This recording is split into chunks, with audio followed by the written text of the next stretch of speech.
ಸಿದ್ದರಾಮಯ್ಯ ಸರ್ಕಾರದ ವಕ್ರದೃಷ್ಟಿ ಈಗ ಬಡವರ ಸರ್ಕಾರದ ಮೇಲೆ ಬಿದ್ದಿದೆ. ಈ ಪರಿಷ್ಕೃತ ದರ ನವೆಂಬರ್ 1ರಿಂದಲೇ ಜಾರಿಯಾಗುವಂತೆ ಬಿಎಂಸಿಆರ್ಐ ನಿರ್ದೇಶಕರು ಹೊರಡಿಸಿರುವಂತಹ ಆದೇಶ ತಡವಾಗಿ ಬೆಳಕಿಗೆ ಬಂದಿದೆ. ಅಲ್ಲೇ ನಿಮ್ಮ ವಕ್ರದೃಷ್ಟಿ ಬಿದ್ದಿದ್ದು ಬೆಲೆ ಏರಿಕೆ ಮಾಡೋದಕ್ಕೆ ಹೊರಟಿದ್ದೀರಾ. OPD ದರವನ್ನ, ಸ್ಪೆಷಲ್ ವಾರ್ಡ್ ದರವನ್ನ, ಸಿಂಗಲ್ ಬೆಡ್ ರೇಟ್ ಅನ್ನ, ನಿಮ್ಮ ಗ್ಯಾರಂಟಿ ಸರ್ಕಾರದ ಯೋಜನೆಗಳನ್ನ ಬ್ಯಾಲೆನ್ಸ್ ಮಾಡೋದಕ್ಕೋಸ್ಕರ ಬಡವರು ಎಲ್ಲಿ ಬರ್ತಾರೆ ಹೇಳಿ. ಆದ್ರೆ ಇದು ನಿಜಕ್ಕೂ ಕೂಡ ಹಗಲು ದರೋಡೆ, ಹಣ ಸುಲಿಗೆ ಯತ್ನ ನಡೀತಾ ಇದೆಯಾ ಸರ್ಕಾರದಿಂದ ಅನ್ನೋ ಅನುಮಾನ ಮೂಡುತ್ತೆ. ನಮಸ್ಕಾರ ವೀಕ್ಷಕರೇ. ಗ್ಯಾರಂಟಿ ಸರ್ಕಾರದ ಬೆಲೆ ಏರಿಕೆ ಕೃಪಾ ಕಟಾಕ್ಷ ಈಗ ಸರ್ಕಾರಿ ಆಸ್ಪತ್ರೆ ಮೇಲೆ ಬಿದ್ದಿದೆ. ಸಿದ್ದರಾಮಯ್ಯ ಸರ್ಕಾರದ ವಕ್ರದೃಷ್ಟಿ ಈಗ ಬಡವರ ಸರ್ಕಾರದ ಮೇಲೆ ಬಿದ್ದಿದೆ. ಏನಪ್ಪಾ ಅಂತ ಹೇಳಿದ್ರೆ, ಪ್ರಾಥಮಿಕ ಆರೋಗ್ಯ ಕೇಂದ್ರಗಳು, ಸರ್ಕಾರಿ ಆಸ್ಪತ್ರೆಗಳ ಸೇವಾ ಶುಲ್ಕವನ್ನ, ಚಿಕಿತ್ಸಾ ದರವನ್ನ 10% 20% ಏರಿಕೆ ಮಾಡೋದಕ್ಕೆ ಸರ್ಕಾರ ನಿರ್ಧಾರ ಮಾಡಿದೆ. ಈ ಬಗ್ಗೆ ಅಧಿಕೃತ ಆದೇಶ ಕೂಡ ಹೊರಬಿದ್ದಿದೆ. ಈ ಪರಿಷ್ಕೃತ ದರ ನವೆಂಬರ್ 1ರಿಂದಲೇ ಜಾರಿಯಾಗುವಂತೆ ಬಿಎಂಸಿಆರ್ಐ ನಿರ್ದೇಶಕರು ಹೊರಡಿಸಿರುವಂತಹ ಆದೇಶ ತಡವಾಗಿ ಬೆಳಕಿಗೆ ಬಂದಿದೆ. ಈಗಾಗಲೇ ಪರಿಷ್ಕೃತ ದರದ ಪಟ್ಟಿಯನ್ನ ಸರ್ಕಾರಿ ಆಸ್ಪತ್ರೆ ವಿಕ್ಟೋರಿಯಾ ಆಸ್ಪತ್ರೆಯಲ್ಲಿ ಅಂಟಿಸಲಾಗಿದೆ ಕೂಡ. ಅಲ್ಲ ರೀ, ನಿಮ್ಮ ಗ್ಯಾರಂಟಿ ಸರ್ಕಾರದ ಯೋಜನೆಗಳನ್ನ ಬ್ಯಾಲೆನ್ಸ್ ಮಾಡೋದಕ್ಕೋಸ್ಕರ ಬಡವರು ಎಲ್ಲಿ ಬರ್ತಾರೆ ಹೇಳಿ. ಅವರಿಗೆ ಚಿಕಿತ್ಸೆ ಬೇಕಾಗಿರೋದು ಆಬ್ವಿಯಸ್ಲಿ ಪ್ರೈವೇಟ್ ಹಾಸ್ಪಿಟಲ್ಸ್ ಗಳಿಗೆ ಹೋದ್ರೆ ಅಲ್ಲಿ ಚಿಕಿತ್ಸಾ ದರ ಹೆಚ್ಚು ಅಂತ ಹೇಳಿ ಬಡವರು ಬರೋದೇನೆ ಸರ್ಕಾರಿ ಆಸ್ಪತ್ರೆಗಳಿಗೆ, ಪ್ರಾಥಮಿಕ ಆರೋಗ್ಯ ಚಿಕಿತ್ಸಾ ಕೇಂದ್ರಗಳಿಗೆ. ಆದ್ರೆ ಅಲ್ಲೇ ನಿಮ್ಮ ವಕ್ರದೃಷ್ಟಿ ಬಿದ್ದಿದ್ದು ಬೆಲೆ ಏರಿಕೆ ಮಾಡೋದಕ್ಕೆ ಹೊರಟಿದ್ದೀರಾ. OPD ದರವನ್ನ, ಸ್ಪೆಷಲ್ ವಾರ್ಡ್ ದರವನ್ನ, ಸಿಂಗಲ್ ಬೆಡ್ ರೇಟ್ ಅನ್ನ, ಹಾಗೇನೆ ಇನ್ಪೇಷಂಟ್ ವಾರ್ಡ್ ಹಾಗೂ ರಕ್ತ ಪರೀಕ್ಷೆ ಇವೆಲ್ಲದಕ್ಕೂ ಕೂಡ ಮೊದಲಿದ್ದ ಬೆಲೆಗಿಂತ 10% 20% ಇವುಗಳ ಬೆಲೆಯನ್ನ ಏರಿಕೆ ಮಾಡಲಾಗಿದೆ. ಸೊ ಯಾವುದರ ದರ ಮೊದಲು ಎಷ್ಟಿತ್ತು, ಇವಾಗ ಎಷ್ಟು ಏರಿಕೆಯಾಗಿದೆ, ಚೇಂಜ್ ಆಗಿದೆ ಅಂತ ನೋಡೋದಾದ್ರೆ, ಜನರಲ್ ವಾರ್ಡ್ ದರ ಮೊದಲು 15 ರೂಪಾಯಿ ಇತ್ತು, ಈಗ ಹೊಸ ದರ 20 ರೂಪಾಯಿ ಆಗಿದೆ. ಸ್ಪೆಷಲ್ ವಾರ್ಡ್ನ ಮೊದಲ ಬೆಲೆ 750 ರೂಪಾಯಿ ಇತ್ತು, ಹೊಸ ದರ 1000ಕ್ಕೆ ಏರಿಕೆಯಾಗಿದೆ. ಇನ್ನು OPD ನೋಂದಣಿ ಹಳೆಯ ದರ 10 ರೂಪಾಯಿ ಇತ್ತು, ಹೊಸ ದರ 20 ರೂಪಾಯಿ ಆಗಿದೆ. ಒಳರೋಗಿ ನೋಂದಣಿ ಹಳೆಯ ದರ 25 ರೂಪಾಯಿ ಇತ್ತು, ಹೊಸ ದರ 50 ರೂಪಾಯಿಗೆ ಏರಿಕೆಯಾಗಿದೆ. ಇನ್ನು ಒಳರೋಗಿ ಹಾಸಿಗೆ ದರ ಹಳೆಯ ದರ 30 ರೂಪಾಯಿ ಇತ್ತು, ಹೊಸ ದರ 50 ರೂಪಾಯಿ ಆಗಿದೆ. ಇನ್ನು ಪ್ರಮಾಣ ಪತ್ರ ಮೊದಲಿದ್ದ ಬೆಲೆ 250 ರೂಪಾಯಿ ಇತ್ತು, ಈಗ ಹೊಸ ಬೆಲೆ 300 ರೂಪಾಯಿ ಆಗಿದೆ. ಮೆಡಿಕಲ್ ಬೋರ್ಡ್ ಪ್ರಮಾಣ ಪತ್ರ ಹಳೆಯ ದರ 350 ರೂಪಾಯಿ ಇತ್ತು, ಹೊಸ ದರ 500 ರೂಪಾಯಿಗೆ ಏರಿಕೆಯಾಗಿದೆ. ಇನ್ನು ಹೊಸದಾಗಿ ಡಯಟ್ ಮಾಡೋರು, ಆಹಾರ ಪಥ್ಯ ಮಾಡೋರು ಮೊದಲು 50 ರೂಪಾಯಿ ಇತ್ತು, ಈಗಿನ ದರ 100 ರೂಪಾಯಿ ಆಗಿದೆ. ಸೊ ನೋಡಿದ್ರಲ್ಲ, ಇದು ಸರ್ಕಾರಿ ಆಸ್ಪತ್ರೆಗಳಲ್ಲಿ ಏರಿಕೆಯಾಗಿರುವಂತಹ ಶುಲ್ಕ. ಇದು ಗ್ಯಾರಂಟಿ ಸರ್ಕಾರದ ಬೆಲೆ ಏರಿಕೆಯ ಕೃಪಾ ಕಟಾಕ್ಷ. ಮಾತೆತ್ತಿದ್ರೆ ನಮ್ದು ಗ್ಯಾರಂಟಿ ಸರ್ಕಾರ. ಇವರು ಚುನಾವಣೆಗೂ ಮುನ್ನ ಕೂಡ ಇದೇ 5 ಗ್ಯಾರಂಟಿಗಳನ್ನೇ ಅಸ್ತ್ರವನ್ನಾಗಿ ಮಾಡಿಕೊಂಡು ಅಧಿಕಾರಕ್ಕೆ ಬಂದಂತ ಸರ್ಕಾರ ಇದು. ಸರ್ಕಾರ ಅಧಿಕಾರಕ್ಕೆ ಬಂದ ಮೇಲೂ ಕೂಡ ನಮ್ಮ ಗ್ಯಾರಂಟಿ ಯೋಜನೆಯಿಂದಾನೇ ಸರ್ಕಾರ ನಡೆಯುತ್ತೆ ಅಂತ ಹೇಳ್ತಾ ಆ ಗ್ಯಾರಂಟಿನ ಬಿಡೋ ಮಾತೇ ಇಲ್ಲ, ಈ ಗ್ಯಾರಂಟಿನ ಬಿಡೋ ಮಾತೇ ಇಲ್ಲ ಅಂತ ಹೇಳ್ತಾ ಈ ಕಡೆ ಬೇರೆ ಎಲ್ಲಾ ಕಡೆ ಬೆಲೆ ಏರಿಕೆಯನ್ನ ಮಾಡ್ತಾ ಜನಸಾಮಾನ್ಯರ ಜೇಬಿಗೆ ಕತ್ತರಿಯನ್ನ ಹಾಕ್ತಾ ಇದೆ ಈ ಗ್ಯಾರಂಟಿ ಸರ್ಕಾರ. ಸಾಮಾನ್ಯವಾಗಿ ಸರ್ಕಾರಿ ಆಸ್ಪತ್ರೆಗಳಿಗೆ ಹೋಗೋರು ಯಾರು? ಬಡವರು, ರೈತರು, ಮಿಡಲ್ ಕ್ಲಾಸ್ ಜನ. ಯಾಕೆ ಹೋಗ್ತಾರೆ ಹೇಳಿ? ಪ್ರೈವೇಟ್ ಹಾಸ್ಪಿಟಲ್ ನಲ್ಲಿ ಎಲ್ಲದಕ್ಕೂ ಕನ್ಸಲ್ಟೇಷನ್ ಫೀಸ್ ಇಂದ ಹಿಡಿದು ಬ್ಲಡ್ ಟೆಸ್ಟ್ ಇಂದ ಹಿಡಿದು ಪ್ರತಿಯೊಂದು ಟ್ಯಾಬ್ಲೆಟ್, ಮೆಡಿಸಿನ್ ಎಲ್ಲಾ ರೇಟ್ಗಳು ಕೂಡ ಜಾಸ್ತಿ ಇರುತ್ತೆ. ಸೊ ಇವ್ರಿಗೆ ಒಂದು ರೀತಿಯಲ್ಲಿ ಸರ್ಕಾರಿ ಆಸ್ಪತ್ರೆ ಅಂತ ಅಂದ್ರೆ ಒಂದು ಸಂಜೀವಿನಿ ಇದ್ದ ಹಾಗೇನೆ, ಅಲ್ಲಿಗಿಂತ ಇಲ್ಲಿ ರೇಟ್ ಕಡಿಮೆ ಇರುತ್ತೆ ಅಂತ ಅನ್ಕೊಂಡು. ಹೌದು, ರಿಜಿಸ್ಟ್ರೇಷನ್ ಫೀಸ್ ಎಲ್ಲ ಕಡಿಮೆ ಇರುತ್ತೆ. ಆದ್ರೆ ನಿಮ್ಮ ಗ್ಯಾರಂಟಿಗಳನ್ನ ಉಳಿಸ್ಕೊಳ್ಳೋ ಸಲುವಾಗಿ ಬಡವರ ಹೊಟ್ಟೆ ಮೇಲೆ ಯಾಕೆ ಹೊಡಿತಾ ಇದ್ದಾರೆ ಸ್ವಾಮಿ? ಆರೋಗ್ಯವನ್ನ ಉಳಿಸ್ಕೊಳ್ಳೋದಕ್ಕೋಸ್ಕರ ಸರ್ಕಾರಿ ಆಸ್ಪತ್ರೆ ಬಾಗಿಲು ತಟ್ಟಿದ್ರೆ ಈ ರೇಟ್ಗಳ ಹೆಸರನ್ನ ಕೇಳ್ಕೊಂಡು ತಲೆ ತಿರುಗ್ಬೇಕು. ಅದಕ್ಕೆ ಸಮಜಾಯಿಷಿ ಕೊಡೋ ಮಾತು ಬೇರೆ. ಇಲ್ಲಿವರೆಗೆ ಪರಿಷ್ಕರಣೆ ಆಗಿರ್ಲಿಲ್ಲ, ಏನಾದ್ರೂ ಬೇಕಲ್ವಾ ನಿಮ್ಗೆ? ತೇಪೆ ಹಚ್ಚೋ ಸ್ಟೇಟ್ಮೆಂಟ್ ಬೇಕಲ್ವಾ? ಆರೋಗ್ಯ ಸಚಿವರು ಸೇರಿದಂತೆ ಸರ್ಕಾರದ ಸಚಿವರು ಹೇಳೋ ಮಾತುಗಳೇನು ಅಂತ ಅಂದ್ರೆ, ಪರಿಷ್ಕರಣೆ ಆಗಿರ್ಲಿಲ್ಲ, ಪರಿಷ್ಕರಣೆ ಮಾಡ್ತಿದ್ದೀವಿ ಅಷ್ಟೇ, ಇದನ್ನ ಬೆಲೆ ಏರಿಕೆ ಅಂತ ಹೇಳಕ್ ಹೋಗ್ಬೇಡಿ, ಗ್ಯಾರಂಟಿನ ತೂಗ್ಸೋದಕ್ಕೆ ಇದನ್ನ ಮಾಡ್ತಾ ಇಲ್ಲ ಅಂತ ಹೇಳಿ. ಆದ್ರೆ ಇದು ನಿಜಕ್ಕೂ ಕೂಡ ಹಗಲು ದರೋಡೆ, ಹಣ ಸುಲಿಗೆ ಯತ್ನ ನಡೀತಾ ಇದೆಯಾ ಸರ್ಕಾರದಿಂದ ಅನ್ನೋ ಅನುಮಾನ ಮೂಡುತ್ತೆ. ಸರ್ಕಾರದ ಈ ನಡೆ ಸಾರ್ವಜನಿಕರಲ್ಲಿ ಆಕ್ರೋಶವನ್ನ ಹುಟ್ಟಾಕಿದೆ.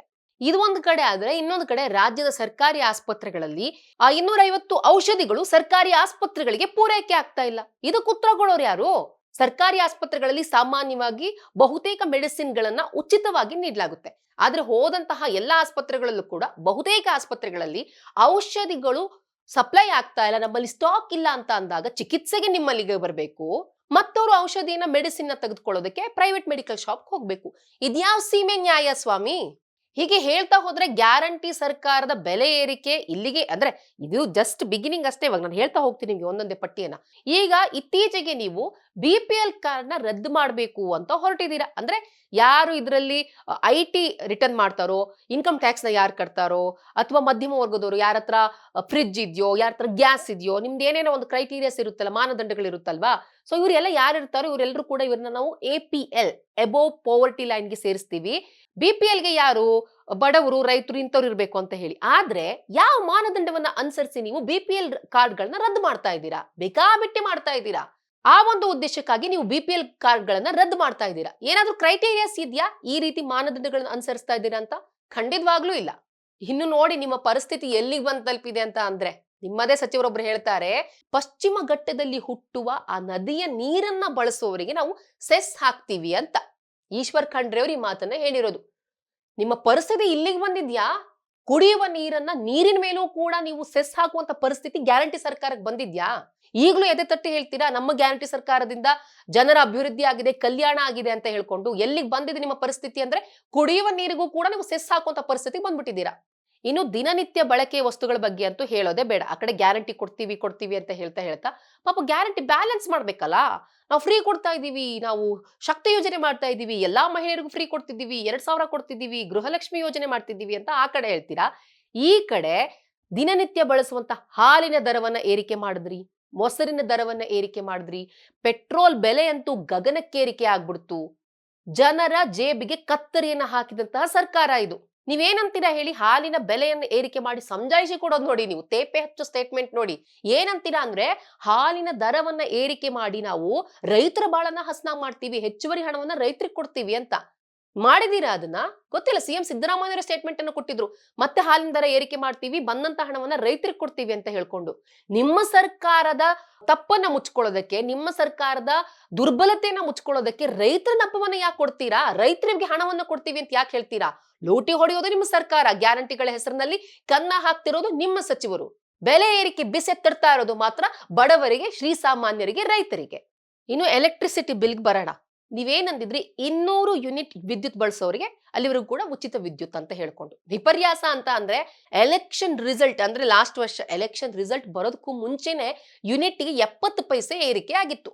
ಅಲ್ಲೊಂದು 3 ರಿಂದ 4 ಸ್ಲ್ಯಾಬ್ ಇರುತ್ತೆ. ಅಲ್ಲಿ 200 ಯೂನಿಟ್ ವಿದ್ಯುತ್ ನ ಉಚಿತ ಕೊಟ್ಟಂಗೂ ಆಗ್ಬೇಕು. ಈ ಕಡೆ ಯೂನಿಟ್ಗೆ ನೀವು ಬೇಕಾಬಿಟ್ಟಿ ಯಾವ ಕ್ರೈಟೀರಿಯಾಸ್ ಇರಲ್ಲ. ನಂಗೊಂದು ಅರ್ಥ ಆಗ್ತಾ ಇಲ್ಲ.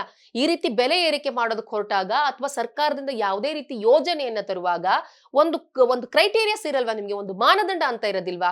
ಮನ್ಸಿಗೆ ಬಂದಾಗ ಏರಿಕೆ ಮಾಡ್ತೀರಾ. ಯಾವ ಸೀಮೆ ನೀವು ಫ್ರೀ ಕೊಟ್ಟಂಗಾಯ್ತು. 200 ಯೂನಿಟ್ ವಿದ್ಯುತ್ ಫ್ರೀ ಅಂತ ಅಂತೀರಾ, ಸೈಮಲ್ಟೇನಿಯಸ್ಲಿ ಯೂನಿಟ್ಗೆ ಪೈಸೆ ಹೆಚ್ಚಳ ಮಾಡ್ತೀರಾ. ಗ್ಯಾರಂಟಿ ಮಾಡೋದು ಮಾಡ್ಕೊಂಡ್ಬಿಟ್ಟಿದ್ದೀರಾ. ಇವಾಗ BCG ಅನ್ನೋ ಸಂಸ್ಥೆಗೆ ಔಟ್ಸೋರ್ಸಿಂಗ್ ಕೊಟ್ಟಿದ್ದೀರಾ. ಅಂದ್ರೆ ಯಾವ ರೀತಿ ನಾವು ಆರ್ಥಿಕ ಪರಿಸ್ಥಿತಿನ ಸುಧಾರಿಸಬೇಕು, ಅದನ್ನ ಯಾವ ರೀತಿ ಸ್ಟೇಬಲ್ ಮಾಡ್ಬೇಕು ಅನ್ನೋದಕ್ಕೋಸ್ಕರ ಔಟ್ಸೋರ್ಸ್ ಮಾಡೋದಕ್ಕೆ ಕೋಟಿ ಕೋಟಿ ಹಣ ಸುರಿತೀರಾ. ಅದೇ ಹಣವನ್ನ ಇಲ್ಲಿ ಬ್ಯಾಲೆನ್ಸ್ ಮಾಡೋಕ್ ನಿಮ್ಗೆ ಆಗ್ತಾ ಇಲ್ವಾ?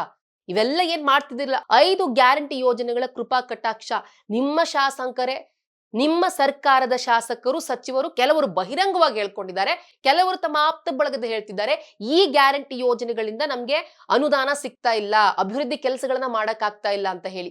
ಈಗ ನಾನು ಲಾಲ್ಬಾಗ್ನಲ್ಲೂ ಕೂಡ ಅಷ್ಟೇನೆ ಎಂಟ್ರೆನ್ಸ್ ಫೀಸ್ ನ ಏರಿಕೆ ಮಾಡಿದ್ದಾರೆ ವಯಸ್ಕರಿಗೆ ಹಾಗೂ ಚಿಕ್ಕ ಮಕ್ಕಳಿಗೆ.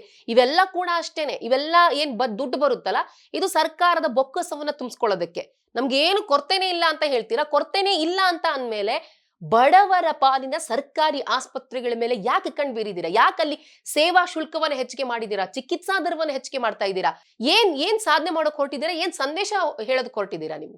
ಎಲ್ಲೆಲ್ಲಿ ಸಾಧ್ಯ ಆಗುತ್ತೋ ಎಲ್ಲಾ ಡಿಪಾರ್ಟ್ಮೆಂಟ್ಗಳಲ್ಲೂ ಕೂಡ ಬೆಲೆ ಏರಿಕೆಯನ್ನ ಮಾಡ್ತಾ ಇದ್ದೀರಾ. ಜನರ ಜೇಬಿಗೆ ಕತ್ತರಿಯನ್ನ ಹಾಕ್ತಾ ಇದ್ದೀರಾ. ನಿಮ್ಮ ಗ್ಯಾರಂಟಿಗಳಿದೆಯಲ್ಲ, ನಾನು ಹೇಳ್ತಾ ಇದ್ದೀನಿ, ಇದು ಬಡವರ ಬಾಳನ್ನ ಬರಡ್ ಮಾಡ್ತಾ ಇದೆ. ನಿಮ್ಮ ಗ್ಯಾರಂಟಿಗಳಿಂದ ಯಾರು ಉದ್ಧಾರ ಆಗಿದ್ದಾರೋ ಗೊತ್ತಿಲ್ಲ, ಶ್ರೀಸಾಮಾನ್ಯನ ಬದುಕು ಬೀದಿಗೆ ಬಂದಿದೆ. ನಿಮ್ಮ ಗ್ಯಾರಂಟಿಗಳಿಂದ ರೈತರ ಬಾಳಿಗೆ ಬರೆ ಬಿದ್ದಿದೆ. ಇಷ್ಟೆಲ್ಲ ಆಗ್ತಾ ಇದೆ. ಆರೋಗ್ಯ ಇಲಾಖೆಯಲ್ಲಿ ಈ ತರ ದರ ಪರಿಷ್ಕರಣೆ ಆಗ್ತಾ ಇದೆ. ಆರೋಗ್ಯ ಸಚಿವರಾದಂತ ಸನ್ಮಾನ್ಯ ದಿನೇಶ್ ಗುಂಡೂರಾವ್ ಅವ್ರು ಏನ್ ಹೇಳ್ತಾರೆ ಗೊತ್ತಾ? ಈ ಸಮಯದಲ್ಲಿ ಮಣಿಪುರದ ಹಿಂಸಾಚಾರದ ಬಗ್ಗೆ ಮೋದಿ ಮಾತಾಡಿಲ್ಲ. ರೋಮ್ ಹೊತ್ತಿ ಉರಿಯುವಾಗ ನೀರು ಪಿಟೀಲ್ ಬಾರಿಸಿದಾಗೆ ಮೋದಿ ಪಿಟೀಲ್ ಬಾರಿಸ್ತಿದ್ರು ಅಂತ. ನೀವೊಬ್ಬ ಆರೋಗ್ಯ ಸಚಿವರು ಅಲ್ಲಿದ್ ಬಿಟ್ಬಿಡಿ, ಇಲ್ಲಿ ಸಮಸ್ಯೆ ಬಗ್ಗೆ ಮಾತನಾಡಿ, ಇದನ್ನ ಯಾವ ರೀತಿ ಹ್ಯಾಂಡಲ್ ಮಾಡ್ಬೇಕು ಅಂತ ಹೇಳಿ. ಒಟ್ಟಾರೆಯಾಗಿ ನಿಮ್ಮ ಗ್ಯಾರಂಟಿಗಳಿಂದ ರೈತರು, ಬಡವರ ಬದುಕಂತೂ ದುಸ್ತರವಾಗಿ ಹೋಗಿದೆ, ಮೂರಾ ಬಟ್ಟೆ ಆಗಿ ಹೋಗಿದೆ. ಅವರೆಲ್ಲರೂ ಕೂಡ ಇವತ್ತು ಕಷ್ಟವನ್ನು ಅನುಭವಿಸ್ತಿದ್ದಾರೆ. ದಯವಿಟ್ಟು ಗ್ಯಾರಂಟಿಗಳ ಕೃಪಾ ಕಟಾಕ್ಷ ಇದೆಯಲ್ಲ, ಅದು ಯಾವ ರೀತಿ ಬ್ಯಾಲೆನ್ಸ್ ಮಾಡಬೇಕು, ಆಲ್ರೆಡಿ ತಂದಿದ್ದೀರಾ, ಇವಾಗ ಕೆಲವರು ಅದರ ಪ್ರಯೋಜನಗಳನ್ನು ಕೂಡ ಪಡ್ಕೊಂತಿರ್ಬೋದು, ನಾನು ಅದ್ರ ಬಗ್ಗೆ ಮಾತನಾಡ್ತಾ ಇಲ್ಲ. ಆದ್ರೆ ಈ ರೀತಿ ಮಾಡ್ತಾ ಮಾಡ್ತಾ ನೀವು ಉಳಿದೆಲ್ಲವುಗಳ ಬೆಲೆ ಏರಿಕೆ ಮಾಡಿ ದಯವಿಟ್ಟು ಶ್ರೀಸಾಮಾನ್ಯನ ಬದುಕಿನ ಜೊತೆಗೆ ಚೆಲ್ಲಾಟ ಆಡೋಕ್ ಹೋಗ್ಬೇಡಿ. ಈ ವಿಡಿಯೋ ಇಷ್ಟ ಆದ್ರೆ ಲೈಕ್ ಮಾಡಿ, ಶೇರ್ ಮಾಡಿ, ಕಮೆಂಟ್ ಮಾಡಿ. ನೀವು ನಮ್ಮ ಹೊಸದಿಗಂತ ಡಿಜಿಟಲ್ ಚಾನಲ್ನ ಸಬ್ಸ್ಕ್ರೈಬ್ ಆಗಿಲ್ಲ ಅಂದ್ರೆ ಈ ಕೂಡಲೇ ಸಬ್ಸ್ಕ್ರೈಬ್ ಆಗಿ.